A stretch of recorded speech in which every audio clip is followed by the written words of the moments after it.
Hello everyone, welcome back to exam बचाओ। मैं हूँ सुजाता बजाज और आज मैं आप लोगों के लिए लेकर आ गई हूँ बैंकिंग क्लास 12 सीबीएसई की फ्रॉम 2 की पहली वीडियो। और ये हमारा चैप्टर रहेगा चैप्टर नंबर 3, यूनिट नंबर 3। ये आधी फर्स्ट टर्म में आ चुकी है और आधी रह गई है। इसमें हम लोग security arrangement and clearing house पढ़ने वाले हैं। सो गेट रेडी। ये एक पूरी रिवीजन वीडियो रहेगी जैसे कि मैं बनाती हूँ, आपको पता ही है। और आप लोगों को मैं थैंक यू करना चाहती हूँ ट्रम 1 में इतना अच्छा सपोर्ट करने के लिए और इतना अच्छा रिस्पॉन्स देने के लिए। सब लोगों ने वीडियो देखी, थैंक यू फॉर दैट। लेकिन कई लोगों ने सब्सक्राइब नहीं किया, सो डू सब्सक्राइब इट। आप लोग अकाउंटिंग एंड कॉमर्स के बच्चे हो, so do a proper debit and credit. If you are watching these videos, just subscribe and give a like in credit. So इतना तो बनता है, डेबिट और क्रेडिट बराबर रखो और इसको सब्सक्राइब कर लो फटाफट से चैनल को। So let's get started. शुरू करते हैं, फटाफट से पढ़ लेते हैं हमारा यूनिट 3 बैंक ब्रांच। और इसमें हम लोग आज शुरू करने वाले हैं बैंक अरेंजमेंट, जो होता है सिक्योरिटी अरेंजमेंट, उसके बारे में। सो सबसे पहले हम लोग देखेंगे सिक्योरिटी अरेंजमेंट इन बैंक्स। इसमें हम लोग सबसे पहले पढ़ेंगे जो एटीएम होते हैं हमारे, उसकी किस तरीके से सिक्योरिटी की जाती है, क्या अरेंजमेंट होना चाहिए। अरेंजमेंट की बात हो रही है। अरेंजमेंट मतलब अरेंज करना, व्यवस्था करना। सो अरेंजमेंट करके किस तरीके का अरेंजमेंट होना चाहिए सिक्योरिटी के लिए, ठीक है। तो सबसे पहले हम लोग एटीएम की सिक्योरिटी के बारे में पढ़ेंगे। एटीएम के बाद हम लोग ब्रांच की सिक्योरिटी के बारे में पढ़ेंगे। फिर हम बैंक वॉल्ट, बैंक वॉल्ट मैंने पढ़ाया था ना, जो बैंक के अंदर जो सेफ होती है उसको बैंक वॉल्ट बोला जाता है, उसके बारे में पढ़ेंगे।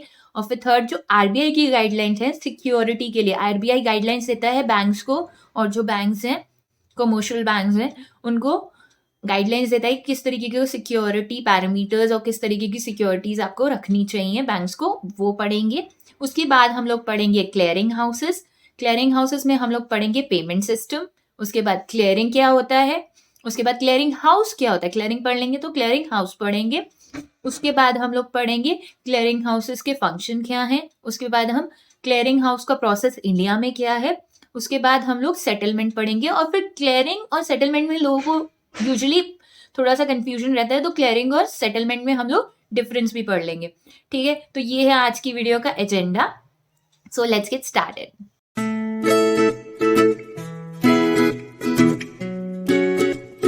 सबसे पहले हमारा है एटीएम की सिक्योरिटी अरेंजमेंट। सो एटीएम की सिक्योरिटी अरेंजमेंट किस तरीके से होगी। सो बेसिकली क्या होता है, जो हमारे एटीएम्स होते हैं उनकी सिक्योरिटी किस तरीके से की जाती है। तो इसमें हम लोगों को ध्यान रखना होगा, क्योंकि एटीएम मतलब सब जगह अवेलेबल होते हैं, जहाँ पे ब्रांच भी नहीं होती वहां पे एटीएम मिल जाता है, ठीक है। तो फिर एटीएम की सिक्योरिटी कैसे, और पूरे 24/7 चलता है, तो फिर इसलिए बोला गया है कि वहां पे सिक्योरिटी कैमरास होना जरूरी है। पहली चीज सिक्योरिटी कैमरा होना चाहिए और वहां पे लाइटिंग होनी चाहिए। अब सिक्योरिटी कैमरा काम कर रहा है लेकिन लाइट ही नहीं है प्रॉपर, तो क्या रिकॉर्ड करेगा। तो लाइट भी प्रॉपर होनी चाहिए जिससे कि रिकॉर्डिंग अच्छे से हो पाए, ठीक है। नेक्स्ट है हमारा, वहां पे एक अनआर्म्ड, मतलब उसके पास ज्यादा हथियार नहीं होते, अनआर्म्ड सिक्योरिटी गार्ड होना चाहिए।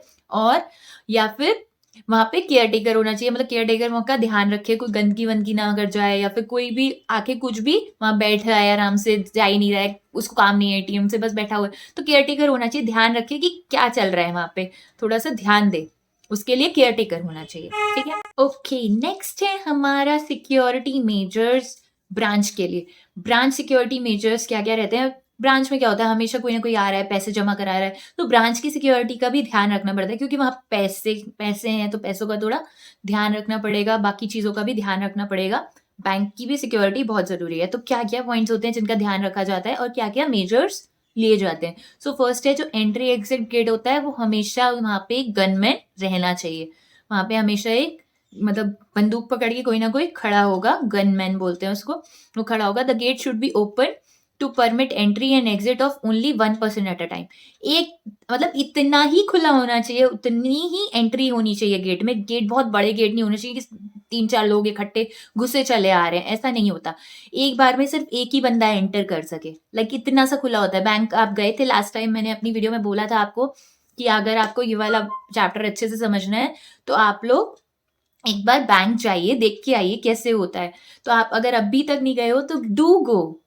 लाइक ये चैप्टर आपको इतना स्मूथ मक्खन की तरह क्लियर हो जाएगा ना, मतलब आप यहाँ से पढ़ के जाइए और एक बार जाके बैंक विजिट करके आइए, मतलब दिमाग में वो चीज़ बैठ जाएगी। जब हम उस चीज़ को देखते हैं खुद अपनी आंखों से, तो हमें इतनी ज़्यादा क्लैरिटी हो जाती है ना कि हम लोग उसको मतलब याद कर सकते हैं। सो आप लोगों को एक बार बैंक ज़रूर जाना चाहिए देखने के लिए। लाइक ये वाला चैप्टर आपको बिल्कुल आराम से क्लियर हो जाएगा। ठीक है। गनमैन होता है पहले एंट्री करते हुए, फिर the gate should be open to permit entry और exit of only 1 person at a time. एक एक दफा सिर्फ एक ही बंदा जा सकता है, मतलब एक ही पर्सन एंटर कर सकता है। और नेक्स्ट है हमारा, this will prevent the miscreant to run away quickly if they try to do some mischief. जैसे क्या होगा, अगर कोई कोई बदमाशी कर गया, अंदर अंदर बैंक के कुछ दिक्कत आ गई, वो कुछ पैसे चुरा के भाग रहे हैं, तो गेट फटाफट से आप बंद कर लोगे, लाइक वो बाहर भाग नहीं पाएगा। ठीक है, तो ये इस चीज से भी बचाता है। और जो बाकी एंट्रीज होती हैं, अगर दो दो तीन एंट्रीज हैं बैंक की, तो वो सब बंद रहनी चाहिए कि कोई भी बाहर या अंदर आराम ऐसे आ ना पाए। ठीक है, एक ही गेट खुला होना चाहिए, सारे गेट खुले नहीं होने चाहिए।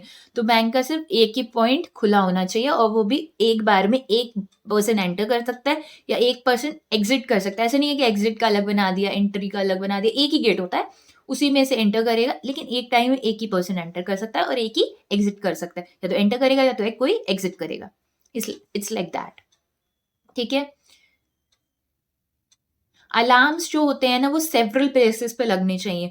अलग अलग जगह में ब्रांचेस के अलार्म्स लगे होने चाहिए, एक जगह पे नहीं लगा होना चाहिए। और 1 each in the vault cash cabin. एक अलार्म वॉल्ट कैश कैबिन में भी लगा होना चाहिए। अलार्म्स लगे होते हैं ना, बैंक अलार्म्स, आप लोगों ने सीरियल्स में देखा होगा, अलार्म बजा देते हैं, टू टू टू करके अलार्म्स बजने लगते हैं ब्रांच बैंक्स में। ऐसा होता है, ये रियल में है। ठीक है, तो वो लगे होते हैं। और एक वॉल्ट में भी होता है, वॉल्ट जो बड़ी सर कमरा होता है, सेफ जैसे बोला जाता है, जहाँ पे सब चीजें रखी जाती हैं, locker room type. Locker room ही समझ लो एक तरीके से, अगर साफ मतलब एक इजी लैंग्वेज में आपको समझाने के लिए बोला जाए तो एक लॉकर रूम होता है जहाँ पे लॉकर्स होते हैं छोटे छोटे छोटे छोटे, और वहां पे बैंक का कैश भी होता है, बैंक का भी अपना लॉकर होता है उसके अंदर। सो वो वहां पर भी एक अलार्म होना जरूरी है। ओके, सो जो अलार्म्स हैं वो डिफरेंट डिफरेंट जगह पे लगे होते हैं, जैसे कि वॉल्ट में लगा होना चाहिए एक अलार्म। एक अलार्म जो हमारा है वो कैश मैनेजर के बॉक्स के पास, जो कैश इकट्ठा करता है ना, उसके पास होना चाहिए। एक ब्रांच मैनेजर के कैबिन में होना चाहिए। तो ये 3 तो होने चाहिए, और भी हो सकते हैं उस जगह पे भी। ठीक है, नेक्स्ट है हमारा, जो सीसीटीवीज होते हैं वो फिक्स करने चाहिए, स्ट्रैटेजिकली प्लेस करनी चाहिए। स्ट्रैटेजिकली प्लेस होने चाहिए, मतलब स्ट्रैटेजिकली क्या, कि मतलब ज्यादा जगह को कवर कर सके, और ऐसी जगह पे होने चाहिए जहां से पूरा कवरेज आए, मतलब हर कोना कोना कवर हो जाए। लाइक एंट्रेंस पे होना चाहिए, कैश कैबिन में होना चाहिए, इनसाइड एंड आउट वॉल्ट होना चाहिए, वॉल्ट के अंदर और बाहर दोनों जगह होना चाहिए। एटीएम में भी कैमरा होना चाहिए, मतलब ऐसी जगह पे जहाँ पे कैश का मतलब आना जाना ज्यादा है, वहां पे तो होने ही चाहिए। और ऐसे स्ट्रैटेजिकली लगाने चाहिए कैमराज, जो प्लेस करवाओ वैसी जगह ज्यादा से ज्यादा जगह कवर हो पाए, और इन चीजों को देखा जा सके कि कहीं पे कोई गड़बड़ तो नहीं हो रही है, तो वो कैमरा में आ जाए। एक जो अलार्म होता है हमारा, वो हमारे वॉल्ट के गेट पे लगा होना चाहिए अलार्म। जैसे अगर वॉल्ट खुले, वॉल्ट आपको पता है ना, जो वॉल्ट हमारा लॉकर रूम है जहाँ पे पैसे रखे जा रहे हैं, तो वॉल्ट के गेट पर ही अलार्म लगा होना चाहिए। जैसे कि अगर कोई भी खोले, तो वो मतलब अलार्म इतनी जोर जोर से रोड पे बजने लगे, अगर आपकी ब्रांच बंद है, तो जो पास का पुलिस स्टेशन है वहां से पुलिस आके आके देख सके। तो वॉल्ट पे भी एक अलार्म होना जरूरी है। और उस अलार्म का एक और जो मतलब जो एक अलार्म है, वो पुलिस स्टेशन में सुनाई देगा कि यहाँ का इसकी सेटिंग वहां तक सुनाई दे, मतलब आपने यहाँ पे अलार्म बजाया तो वो पुलिस स्टेशन में सुनाई देगा, और एक resident of the branch manager, जो ब्रांच मैनेजर का घर है, वहां पर सुनाई देगा, सो दैट कि जल्दी से वो लोग पहुंच सके for the safety of the bank. Okay, next है हमारा कि जो फायर एक्सटिंक्शन होते हैं, फायर एक्सटिंग्विशर्स होते हैं, वो हमारे डिफरेंट डिफरेंट जगह में ब्रांचेस के लगे होने चाहिए। So solid, liquid and chemical extinguishers हर तरीके के होने चाहिए, मतलब किसी भी तरीके की आग लगे, बिजली से लगे या फिर नॉर्मल फायर लगे, तो उसके लिए अलग अलग मेजर्स लिए जाते हैं। तो हर तरीके की सुविधा वहां पर होनी चाहिए। ठीक है, इलेक्ट्रिक शॉक लग जाए, या किसी पेपर में आग लग जाए, या फिर ऑयल स्टोर है तो फिर कहीं ऑयल स्प्लिट हो जाए, तो डिफरेंट डिफरेंट तरीके के मेजर्स लिए जा सके for stopping that fire. Okay, next है हमारा bank vault security. Bank vault जो होती है वहां पे किस तरीके की सिक्योरिटी होनी चाहिए. सो ये इसमें हमारा जो है फायर सेंसर लगा होना चाहिए. फायर सेंसर होता है ना जिसमें पानी, मतलब जैसे धुआं ऊपर की तरफ जाता है और फिर उसमें से पानी निकलने लगता है नीचे आके, उसको फायर सेंसर कहते हैं. तो फायर सेंसर लगा होना चाहिए. हुटर्स लगे होने चाहिए. हुटर्स, नाम से ही हुटर बजाओ हुटर बजाओ, hooter is like siren. Siren लगा होना चाहिए वॉल्ट के अंदर. और कैमरा, सीसीटीवीज प्रॉपर तरीके से लगे होने चाहिए. ओके, ये तीनों चीजें होनी चाहिए हमारी वॉल्ट सिक्योरिटी में. ये मेन था. नेक्स्ट है हमारा जो ओके, वॉल्ट सिक्योरिटी के लिए हमारी जो आरबीआई की गाइडलाइंस है वो ये है. The main entrance should be provided with the shutter gate. Main entrance जो होता है वॉल्ट का वो उसमें शटर गेट लगा होना चाहिए. शटर वाला जो लोहे वाला गेट होता है वो लगाना चाहिए. After business hours the shutter should be half closed. Business hour मतलब क्या होता है, जब बिजनेस आवर्स बैंक के अलग होते हैं जिसमें कस्टमर्स आ सकते हैं, उसके बाद बैंक वाले अपनी अकाउंटिंग वाउंटिंग करते हैं. बैंक लेकिन कस्टमर इंटरैक्शन नहीं करता है. तो जो जिसमें कस्टमर इंटरैक्शन हो रहा है वो तो हमारे कहलाएंगे बिजनेस आवर्स. उसके बाद बैक ऑफिस का काम होता है. तो वो उसमें उस टाइम पे हाफ क्लोज हो जाना चाहिए, मतलब आधा गेट क्लोज हो जाना चाहिए, सो दैट द कस्टमर और anybody else do not enter the premises. अंदर ना आ पाए कोई भी कस्टमर. नेक्स्ट है cashier cabin has to be far away as possible from the entry and exit. मतलब जो हमारी ब्रांच में जो कैशियर है, कैशियर जो पैसे इकट्ठे करता है उसको कैशियर बोलते हैं, उसका जो डेस्क होता है वो एंट्री और एग्जिट गेट से दूर होना चाहिए. क्यों होना चाहिए दूर? क्योंकि अगर वो बिल्कुल पास में होगा तो चोरी होने के चांसेस ज्यादा है, कोई भी चुरा के ले जाएगा, तो उससे दूर होना चाहिए. नेक्स्ट, इमरजेंसी लाइट्स होनी चाहिए हर जगह पर, so that should always be working condition. Emergency lights जो है वो हमेशा हर जगह लगानी चाहिए और हमेशा चलती रहनी चाहिए. विंडोज वेंटिलेटर्स, जो वेंटिलेटर्स हैं और विंडोज हैं वो पूरी तरीके से पैक हो जानी चाहिए. अगर वो यूज में नहीं है तो उसको बिल्कुल बंद करवा देना चाहिए. क्यों? क्योंकि आप बैंक है, बैंक में क्या विंडो खुली होगी तो कहीं से भी घुस के चोर आ जाएगा अंदर, तो चोरी हो जाएगी. तो इस तरीके से उसको बंद रखना चाहिए, उसको नहीं खोल के रखना चाहिए. नेक्स्ट है हमारा पोस्टिंग ऑफ गार्ड्स जो होती है आर्म्ड और otherwise should be decided keeping in the view of the location. जो हमारे सिक्योरिटी गार्ड्स होते हैं वो कैसे रखे जाते हैं, लोकेशन को देख के रखे जाते हैं. अगर जहाँ पे ज्यादा खतरा है, जहाँ पे ज्यादा थ्रेट है, वहां पे तो बंदूकधारी होगा, मतलब जिसके पास बंदूक है वो वाला सिक्योरिटी गार्ड होगा. और जहाँ पे ज्यादा खतरा नहीं है, रेजिडेंशियल अच्छा सेफ एरिया है, वहां पे ज्यादा उनके पास ज्यादा हथियार नहीं होते हैं. ठीक है, सिक्योरिटी गार्ड के पास. और उसी अकॉर्डिंग सिक्योरिटी गार्ड हायर किया जाता है. 1 चाहिए, 2 चाहिए, 3 चाहिए, उस अकॉर्डिंग. ओके, नेक्स्ट है हमारा जो करेंसी चेस्ट ब्रांचेस होती हैं. करेंसी चेस्ट ब्रांचेस क्या होती हैं? करेंसी चेस्ट ब्रांच जो होती है वहाँ वो आरबीआई जो अपना पैसा है जैसे कि एटीएम में डालना है, ब्रांचेस को जो पैसा देना है वो कहाँ रखता है? वो करेंसी चेस्ट ब्रांचेस में रखता है. आरबीआई पैसा देता है तभी तो बैंक के पास आता है, तो वो आरबीआई भी तो कहीं पे रखता होगा ना, तभी तो आगे जाता होगा, बाकी ब्रांचेस में बढ़ जाता होगा. तो करेंसी चेस्ट बोला जाता है उसको. जो करेंसी चेस्ट ब्रांचेस जो होती हैं वहां पे 2 गार्ड होने चाहिए throughout the day and night to ensure the round clock security. So round clock मतलब हर वक्त 24 घंटे वहां पे सिक्योरिटी के लिए 2 गार्ड्स होते हैं. ओके, नेक्स्ट है हमारा night latches have to be provided to cashier. Cashier के पास लैचेस मतलब कुंडियां होती हैं. तो फिर नाइट के लिए जैसे अब कैशियर जा रहा है तो उसका पैसा कहाँ उसकी ड्रॉर में रखा जाएगा, तो उसको में कुंडियां, प्रॉपर कुंडियां जिसे लॉक कर सकें, ताले वाले, ये सब दिए जाने चाहिए कैशियर कैबिन के लिए. और grill gates to vaults, grill वाले गेट्स होने चाहिए वॉल्ट्स में. और अलार्म सिस्टम, सब कुछ ये सब चीजें प्रोवाइड करनी चाहिए नाइट जब नहीं है तो फिर रात के वक्त तो थोड़ी ना कोई होता है उसके लिए. हॉटलाइंस कनेक्शन टू पुलिस स्टेशन. हॉटलाइंस क्या होती है? इमरजेंसी नंबर्स जो होते हैं ना वो हमारे उनके कनेक्शन होने चाहिए पुलिस स्टेशन में, पुलिस कंट्रोल रूम में. पुलिस स्टेशन और जो पुलिस कंट्रोल रूम होता है जो कंट्रोल करता है, घूमती रहती हैं जो गाड़ियां वो पुलिस कंट्रोल वाली होती है, जो सर्वेलेंस में घूम रही होती हैं सड़कों पे, वो सारी पुलिस कंट्रोल वाली रूम की गाड़ियां होती हैं. ठीक है. फायर ब्रिगेड का ऑटो डायल पे होना चाहिए। ऑटो डायल क्या होता है, एकदम तुमने एक नंबर दबाया और उस पे चला गया, एक दबाया पुलिस को चला गया, दो दबाया तो फायर ब्रिगेड को लग गया, ठीक है, तीसरा दबाया तो मतलब इस तरीके से हॉट डायल पे होना चाहिए या ऑटो डायल पे होना चाहिए, ठीक है।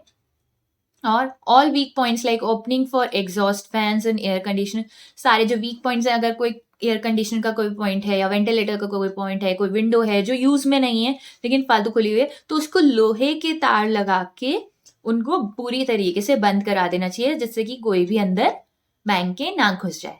ओके, नेक्स्ट है हमारा क्लियरिंग हाउसेस। क्लियरिंग हाउसेस में हमारा सबसे पहला आ जाता है पेमेंट सिस्टम। पेमेंट सिस्टम क्या है? The financial system provide transfer of funds from payer to payee through two system, paper based system और पेपरलेस मैकेनिज्म, ठीक है। पेमेंट सिस्टम दो तरीके के हैं, एक तो पेपर से ट्रांसफर होता है, पेपर ट्रांसफर जो हमारा होता है वो तो चेक होता है, ड्राफ्ट होता है या फिर कैश होता है, और आजकल तो कैशलेस हम लोग करते हैं, आप पेटीएम करते हो तो इलेक्ट्रॉनिक फंड ट्रांसफर होते हैं, एनएफटीज और ये सब हमने पढ़ा था ऑलरेडी अभी प्रीवियस चैप्टर्स में, हमारे फर्स्ट टर्म में। अगर आपने नहीं पढ़ा था तो फिर आप मेरी पुरानी वीडियोस देख लीजिए, टर्म 1 की, अगर आप इंटरेस्टेड हो पढ़ने के लिए, तो नॉलेज के लिए, इस टर्म में नहीं आया ठीक है। ओके, तो ये कैशलेस हमारे ट्रांजेक्शन हो जाते हैं, ये इलेक्ट्रॉनिक फंड ट्रांसफर भी कहलाते हैं, EFT, electronic funds transfer. Okay, और हमारे दूसरे हैं पेपर बेस्ड ट्रांसफर। सो ये हमारे पेमेंट सिस्टम्स हो गए जिसमें हम लोग पैसा ट्रांसफर करेगा। पेयर क्या होगा? पेयर जो होता है, जो पैसा पे करेगा वो पेयर कहलाएगा, और जो रिसीव करेगा वो हमारा पेई कहलाएगा। क्लियरिंग की डेफिनेशन सुन लेते हैं, ये आपको समझ में अभी नहीं आएगी, लेकिन जब हम इसका प्रोसेस पूरा पढ़ लेंगे तो आपको ये चीजें समझ में आ जाएंगी। तो पहले ये है, clearing in the banking system is the process of settling transaction between banks. Easiest definition जो हो सकती है क्लियरिंग की वो ये है, ठीक है। Millions of transactions occur every day, so the banking clearing try to minimise the amount that change hands on a given day. Minimise करने की कोशिश करते हैं। अभी कुछ ज्यादा अच्छे से समझ में आया नहीं होगा, तो पहले हम प्रोसेस समझ लेते हैं कि क्लियरिंग क्या होता है, क्लियरिंग हाउस क्या होता है, क्लियरिंग का प्रोसेस क्या है। उससे आपको क्लियरिंग की जो डेफिनेशन है, क्लियरिंग इन द बैंक, वो समझ में आ जाएगी, ठीक है। ओके, सो क्लियरिंग प्रोसेस को समझने के लिए हमको समझना पड़ेगा पूरा प्रोसेस क्लियरिंग का, इससे हमें क्लियरिंग की डेफिनेशन पता चल जाएगी, क्लियरिंग हाउसेस क्या होते हैं ये भी समझ में आ जाएगा, और इसी से रिलेटेड होता है हमारा सेटलमेंट, वो भी समझ में आ जाएगा, ठीक है। तो पहले हम लोग दो लोगों को ले लेते हैं, एक हमारी हो गई सीता, ले लेते हैं। सीता का जो बैंक अकाउंट है वो एस से ही शुरू होता है, उसका नाम है SBI, ठीक है। एक और हम ले लेते हैं ईशा। ईशा के बैंक का नाम शुरू होता है आई से, क्योंकि उसका नाम भी आई से शुरू होता है, उसका बैंक अकाउंट है ICICI में, ठीक है। तो जो हमारी सीता है उसका बैंक अकाउंट है SBI में, उसको चेक देना था हमारी ईशा को, ठीक है। तो जो सीता है उसने ईशा को चेक दिया, ठीक है, चेक दिया। तो जो हमारी सीता है उसके पास SBI का अकाउंट है, तो उसके पास चेकबुक किसकी होगी? SBI की होगी। तो उसने SBI का चेक दिया होगा ईशा को, जो कि जिसका अकाउंट हमारा ICICI में, तो उसको उसने चेक दे दिया, ठीक है। उसने उसको चेक दिया, तो वो कहाँ जाएगी? वो SBI का चेक लेके, उसके पास तो ICICI का अकाउंट है, तो वो तो फिर SBI में नहीं दे सकती, तो वो कहाँ जाएगी? वो अपनी ब्रांच में जाएगी ICICI की, और जाके वहां पे चेक जमा करा देगी SBI का, ठीक है। अब SBI का बैंक में चेक जमा करा दिया उसने ICICI में, अपने बैंक में, ठीक है। और फिर क्या होगा कि हम जब चेक जमा कराते हैं तो 2-3 दिन लगते हैं पैसे आने में अकाउंट में, ठीक है। उसने बैंक में जमा करा दिया चेक, और वो कहाँ जाएगा? जो क्लियरिंग हाउसेस होते हैं उनका काम होता है, क्लियरिंग हाउसेस के पास जाता है ये चेक ड्राफ्ट भी जाते हैं, और जो भी इंस्ट्रूमेंट होते हैं ना, पेपर इंस्ट्रूमेंट्स होते हैं, चेक हमारे जाते हैं, और हमारे ड्राफ्ट जाते हैं, पेमेंट ऑर्डर्स जाते हैं, डिविडेंड वारंट्स जाते हैं, ये सब चीजें और भी होती हैं ऐसे पेपर वाले, तो ये सारे हमारे जाते हैं उनके पास, क्लियरिंग हाउसेस के पास। क्लियरिंग हाउसेस क्या होते हैं? कॉमन ब्रांचेस RBI सेट करता है, जहां पे ये क्लियरिंग का काम चलता है। क्लियरिंग मतलब ये सारे बैंक के जो चेक्स हैं और ये सारी चीजें आ जाती हैं उनके पास, और वो देखते हैं कि किसका किसके पास जाना चाहिए, पैसा जाना चाहिए, चेक मिलाएंगे कि सही चेक तो है, साइन सही है, सब चीजें ठीक है, अमाउंट वगैरह चेक करेंगे, बैलेंस चेक करेंगे, उसके खाते में उतना पैसा होना भी तो चाहिए। तो ये क्लियरिंग हाउसेज होते हैं, वहां पे चेक किया जाता है इन सब चीजों को, अगर होता है तो वो उस चीज को प्रोसेस करते हैं। ठीक है, अब क्या होता है, अब एक चेक तो होता नहीं है, जैसे सिर्फ सीता और ईशा के पास तो चेक्स है नहीं, और बहुत सारे लाखों लाखों लोगों के पास इस तरीके का अमाउंट ट्रांजेक्शन हो रहा है ब्रांचेस के बीच में। लाइक एसबीआई आईसीआई को देगा, ऐसे आईसीआई के पास भी तो आते होंगे इस तरीके के चेक जो इनको आईसीआई को एसबीआई को देने होते होंगे। तो इस तरीके से बहुत सारे चेक हो जाते हैं। तो क्या किया जाता है कि इस तरीके से, जैसे कि डे वाइज इस तरीके से जितने भी अमाउंट आए, तो अगर जैसे कि एसबीआई के पास आईसीआई के बहुत सारे चेक आ गए, कुछ लाखों के चेक आ गए, समझ लो 3 लाख के चेक आ गए। ठीक है, तो 3 लाख के चेक आ गए उनके पास कि उनके अकाउंट में एसबीआई में 3 लाख आने हैं। ठीक है, और ऐसे ही सेम हमारा जो आईसीआई है उसके पास भी एसबीआई के 2 लाख चेक आ गए, 2 लाख रुपए तक के अमाउंट के चेक आ गए। ठीक है, 2 लाख अमाउंट के चेक आ गए। तो जो हमारा एसबीआई है उसको आईसीआई को 2 लाख देना है, क्योंकि उसके पास एसबीआई के 2 लाख के चेक आए हैं, और जो हमारा आईसीआई है उसको एसबीआई को 3 लाख देना है। तो इस तरीके से 1 लाख का जो डिफरेंस है, जैसे कि आईसीआई को 1 लाख ज्यादा देना है एसबीआई को, तो 2 लाख कैंसिल हो गया, और आईसीआई फिर एसबीआई को 1 लाख रुपया दे देगा। इस तरीके का जो काम होता है, जो एक ये क्लियरिंग होती है, ये कौन करता है, ये क्लियरिंग हाउसेज में होता है। क्लियरिंग हाउसेज इस चीज को सेटल कर देते हैं, तो अमाउंट दे देते हैं, जो डिफरेंस होता है वो दे देते हैं। अब पूरा पूरा एक एक कस्टमर का करते रहेंगे तो ऐसे तो बहुत टाइम लग जाएगा। तो मोटा मोटा जो अमाउंट होता है ना उसको देख लिया जाता है, और फिर जो डिफरेंस होता है वो बैंक उस बैंक को दे देता है, जिसके पास जिसको ज्यादा अमाउंट रह रहा होता है वो उस बैंक को दे देता है। सिंपल लैंग्वेज में ये था। अब थोड़ा सा प्रॉपर इंग्लिश में समझ लेते हैं, देख लेते हैं प्रॉपर लैंग्वेज में। ओके, सबसे पहला अगर इस तरीके क्वेश्चन आ सकता है, कितने क्लियरिंग हाउसेज हैं इंडिया में? सो 50 क्लियरिंग हाउसेज हैं इंडिया में। और ये जो हमारे क्लियरिंग हाउसेज होते हैं, ये reserve bank has issue the uniform regulation and rules for bankers clearing houses. एक यूनिफॉर्म रूल उन्होंने इशू किया है जिसको सारे क्लियरिंग हाउसेज को फॉलो करना होता है। ठीक है, ओके। नेक्स्ट, अब फिर से हम लोग आ जाते हैं क्लियरिंग पे। क्लियरिंग क्या थी डेफिनेशन स्टार्टिंग में? Clearing is a banking system, is the process of settlement, settle हो रहा है transaction between banks, between banks में ये ट्रांजेक्शन हो रहे हैं इस तरीके के, वो सेटल कर देता है। आगे ये डेफिनेशन, उसके आगे ये बताया था मैंने आपको, millions of transactions occur every day, so bank clearing tries to minimise the amount that changes hands on a given day. और इस तरीके से वो हेल्प कर देते हैं, जो मिलियन ट्रांजेक्शन्स हो रहे हैं उनमें ट्रांजेक्शन्स में इस तरीके से हेल्प हो जाती है। ठीक है, क्लियरली समझ में आया था क्या? बहुत ही इजी लैंग्वेज में, इससे इजी लैंग्वेज में नहीं समझा सकती थी। नेक्स्ट हमारे क्लियरिंग हाउसेस के फंक्शन है, facilitate the exchange of instruments. Instruments क्या है? हमारे चेक एक इंस्ट्रूमेंट हो जाता है, डिमांड ड्राफ्ट इंस्ट्रूमेंट हो जाता है, और जो भी हमारे डिविडेंड वारंट होते हैं वो इंस्ट्रूमेंट हो जाता है। ये सब इंस्ट्रूमेंट्स में आ जाते हैं। ठीक है, सेटलमेंट ऑफ क्लेम्स, सेटलमेंट किया, सेटल करवाया। सेटलमेंट और क्लियरिंग बताया था। क्लियरिंग मतलब क्लियर करवाना अमाउंट को, और अभी आपको डिफरेंस भी बता दूंगी मैं। ठीक है, सेटलमेंट्स ऑफ क्लेम कराया, settlements with major banks, settlement with the central bank. Central bank के भी कुछ क्लियरेंस होते हैं, वो भी करते हैं। ओके, जो मेजर डिफरेंस है हमारा क्लियरिंग और सेटलमेंट में, वो देख लेते हैं।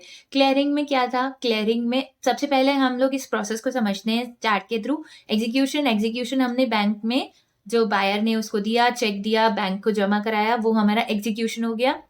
ठीक है, जो मतलब जो पेई था, पेई ने जमा कराया, मतलब पेयर ने पेई को दिया और उसने जमा कराया उसको चेक को बैंक में। बैंक से वो कहाँ गया? बैंक ने क्लियरिंग हाउसेस में भेजा, क्लियरिंग हुई, चेक किया कि हाँ ट्रांसफर होना चाहिए, सफिशिएंट बैलेंस है, हो सकता है, क्लियरिंग के लिए गया। क्लियरिंग के बाद रिकॉर्ड हो गया ट्रांजेक्शन, हाँ कर सकते हैं। उसके बाद सेटलमेंट होना, पैसे का ट्रांसफर हो जाना, और बैंक्स के पास भी पैसे आ जाना, ट्रांसफर हो जाना प्रॉपर तरीके से, और अकाउंट में क्रेडिट हो जाना पैसे को, वो हमारा सेटलमेंट में आ जाता है। Okay, that's it. अगर आपको ये वीडियो अच्छी लगी तो आप लाइक कीजिए, और अगर आपको अच्छी नहीं लगी तो लाइक मत कीजिए, डिसलाइक कीजिए। और अगर आपको हेल्पफुल लगी तो नीचे कमेंट सेक्शन में ज़रूर लिख के बताइएगा। और अगर आपको डेफ़िनेटली मेरी वीडियोज़ अगर मदद कर रही हैं थोड़ी-सी भी, तो आप मुझे कमेंट सेक्शन में ज़रूर बताइए। और सब्सक्राइब करो यार, इतना तो बनता है। आप लोगों के लिए बहुत मेहनत कर रहे हैं, तो एक सब्सक्राइब ज़रूर बनता है। सो डेफ़िनिटली मेरे पेज को सब्सक्राइब कीजिए और एन्जॉय कीजिए इन वीडियोज़ को। अगर आपको अच्छी लग रही हैं, आपको समझ में आ रही हैं, तो आप मुझे कमेंट सेक्शन में लिख के बता सकते हैं। एंड और भी मैं वीडियोज़ लाने वाली हूँ। Thank you for the response जो मुझे पहले की वीडियोज़ पे मिला आप लोगों से, एज़ स्टूडेंट से। मुझे बहुत अच्छा लगा। उसके बाद आप लोगों के बहुत सारे कमेंट्स और मुझे बहुत सारे मैसेजेस आए कि आपको हेल्पफुल लगे मेरे एमसीक्यूज़ जो मैंने लास्ट में आपको बताए थे, आप लोगों को हेल्पफुल रहे। सो उसके लिए थैंक यू। एंड अगर आपको ये भी वीडियोज़ आगे मैं इनके भी क्वेश्चन आंसर्स वगैरह बताऊँगी इम्पोर्टेंट, तो आप सब्सक्राइब कर लीजिए। एंड प्लीज़ कमेंट करके बताइए कैसा लग रहा है। फीडबैक बहुत ज़रूरी है, अच्छा हो चाहे बुरा हो। अच्छा होगा तो फिर खुश हो जाऊँगी, बुरा होगा तो इम्प्रूव करूँगी। And all the best, do well, motivated रहिए और बस पढ़ते रहिए या एन्जॉय कीजिए, क्या फ़र्क पड़ता है, मज़े करो और अच्छे से पढ़ो। कुछ नहीं है, इतना कोई स्ट्रेस लेने की ज़रूरत नहीं है, पढ़ाई बड़ी मज़ेदार होती है, मज़े कीजिए। And good luck and subscribe this page again, again, again, again saying subscribe it, because मेरे सब्सक्राइबर बहुत कम है, that's why I am saying it. Okay, bye-bye, next video बहुत ही जल्द आने वाली है।